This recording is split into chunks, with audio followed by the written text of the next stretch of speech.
Hello everyone, and I hope you're having a great day. My name is Christine Joyce Tuasan, a 4th year BS Semapeh student in NEUST San Isidro campus, and I will be your instructor for this lesson, Unit 5 of Semapeh 20, Lesson Planning. In Unit 5 Lesson Planning, we will talk about what is a lesson plan, elements of lesson plan, how to write a lesson plan, and I will show you a sample of a detailed lesson plan. So ready your mind, lend me your ears, and make yourself comfortable, and let us now begin and learn new things together. What is an instructional planning? Instructional planning is commonly known as lesson planning. Instructional planning is used to guarantee of 100% learning, and it is a guide for teachers in presenting the lessons systematically. So, kumbaga, ang instructional planning ay parang way sa pagtuturo because it gives teachers the right direction to make sure that their teaching is done efficiently and effectively, and making sure that learning is achieved at the end of every lesson. Instructional planning is a written instructional plan. It is an antidote to aimlessness. So when you have a guide, you will never get lost. You have always something to follow to. And that is the purpose of instructional planning to teaching. There are different types of lesson planning. 1. Philippine Elementary Learning Competencies or PELCS. 2. Philippine Secondary Learning Competencies or PSLCS. 3. For tertiary level, it is called as course syllabus. Other term for this is the course plan or course of study. Elements of lesson plan: objective, topic or subject matter, materials, procedure or lesson development, evaluation, and assignment. What are objectives? Objectives may be a statement or question in nature. For example, to explain the causes of the thinning down of the ozone layer may be converted into what are the causes of the thinning down of the ozone layer? How will you differentiate goals, aims, and objectives? Aim is an expression of a long-term purpose, usually over the course of 1 or more years. Goal, the outcome of a series of successfully completed objectives, possibly measured over a series of days. Objective is a measurable, observable behavior of less than a day's duration. To make it simple, yung objective, ito yung ma-achieve mo at the end of the lesson, which is learning. While yung goal naman, ito yung ma-achieve mo at the end of the semester kasi ito yung it can be achieved over a series of days. So, sa semester, pag yung goal mo is to makapasa ka, this sem, yun yung goal. And while the aim is usually achieved in the course of 1 or more years. So, bilang estudyante, ano ba ang aim mo? Di ba makagraduate at makapasa? So, yun yung aim. And that is the difference of aim, goal, and objective. How to write lesson objectives. Number 1, identify the noun or thing you want students to learn. Example, 7 steps of the research process. Number 2, identify the level of knowledge you want. Number 3, select a verb that is observable to describe the behavior at the appropriate level of learning. And number 4, add additional criteria to indicate how or when the outcome will be observable to add context for the student. Here are some examples of objectives. And in here, we will learn some rules on how to correctly write an objective. So an example here is understand the importance of folk tense. A proper way to write this is discuss the importance of folk tense.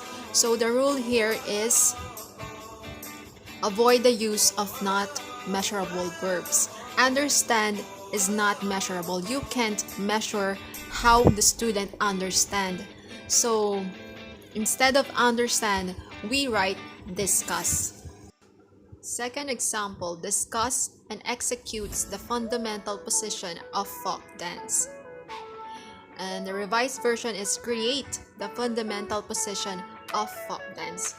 So the rule here is avoid having more than one action verb. So kung mapapansin nyo, sa first version is dalawa ang verb, which is discuss and executes. So we revise it and make it create. So in writing objectives, always remember, for a course to meet the quality matters standards, it must have learning objectives that are measurable, and the assessments must align with the learning objectives. So kung magsusulat ka ng objectives, always make sure that the verbs are measurable. And kailangan connected yung assessment mo at yung objectives. Kasi sa assessment mo, makakamit yung objectives. Then second is when creating assessments, look at the action verb being used for your learning objective and the level of learning to apply. Because objectives, there are different levels of learning objective verbs. So mamaya mapag-aaralan natin yun. 3 domains of learning objectives: cognitive, affective, and psychomotor. In cognitive, it involves the mind, the mental skills of the student. In affective, the feeling and appreciation, which involves emotions or feelings. In psychomotor, it involves physical or kinesthetic. It is the action or to do things. In lesson planning, it is important that the teachers ensure that this 3 domain is to be achieved. A SMART goal is used to help guide goal setting. SMART is an acronym that stands for specific, measurable, attainable, result-oriented or reliable, and time-bound. Therefore, a SMART goal incorporates all these criteria to help focus your efforts and increase the chances of achieving your goal. The taxonomy of educational objectives is a framework for classifying statements of what we expect or intend students to learn as a result of instruction. Taxonomy is simply a word for a classification. As you can see from the table, all of the taxonomies of each domain are arranged so that they proceed from the simplest to more complex levels. The more higher the stage, the more it triggers the higher order thinking skills of the student. The cognitive domain aims to develop the mental skills and the acquisition of knowledge of the individual. The cognitive domain encompasses of 6 categories, which include knowledge, comprehension, application, analysis, synthesis, and evaluation. Knowledge includes the ability of the learner to recall data or information. This is followed with the comprehension, which assesses the ability of the learner to understand the meaning of what is known. This is the case where a student is able to explain an existing theory in his or her own words. This is followed by application, which shows the ability of the student to use the abstract knowledge in a new situation.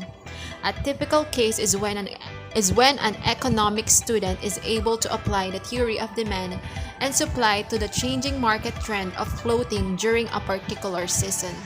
The analysis category aims to differentiate facts and opinions. The synthesis category shows the ability to integrate different elements or concepts in order to form a sound pattern or structure to help establish a new meaning. The category of evaluation shows the ability to come up with judgments and about the importance of concepts. The affective domain includes the feelings, emotions, and attitudes of the individual. The categories of affective domain include receiving phenomena, responding to phenomena, valuing, organization, and characterization. Psychomotor domain includes physical movement, coordination, and use of the motor skill areas. Development of these skills requires practice and is measured in terms of speed, precision, distance, procedures, or techniques in execution. The 7 categories are listed from the simplest behavior to the most complex. 1 is observing, 2 imitating, practicing, adapting, but Simpson in 1972 added another 3 from Bloom's domain, and these are precision, speed, distance, and technique. The basic parts of lesson plan are objectives, subject matter, materials, procedure or lesson development, evaluation, and assignment. We have already discussed what is objective, so let's move on to subject matter or topic. It is the main course of the lesson and it is the center of the discussion.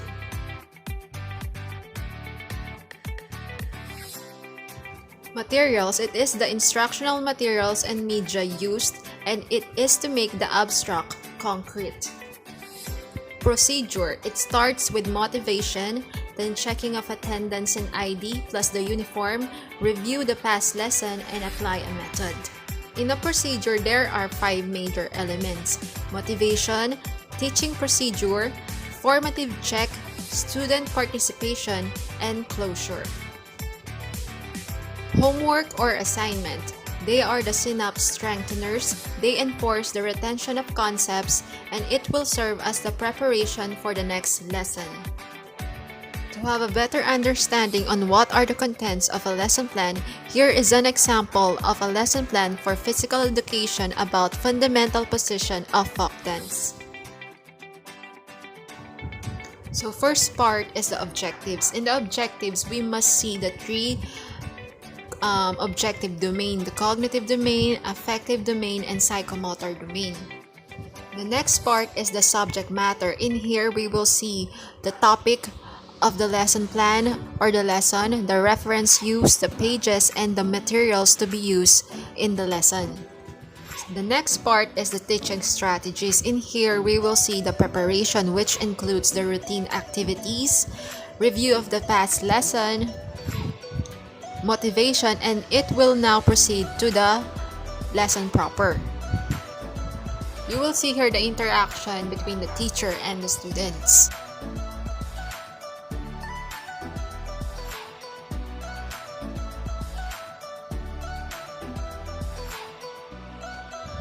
Then after that is the application, where the teacher will ask the student to apply what have they learned to what have they discussed. So the next part is evaluation. So in evaluation, it is where they will perform what they have learned. So if the evaluation is performance-based, it is important that the teacher will make a rubric to make the scoring more reliable. And then the last part is the assignment. And that ends our lesson. I hope you learned something new today. Thank you and have a great day.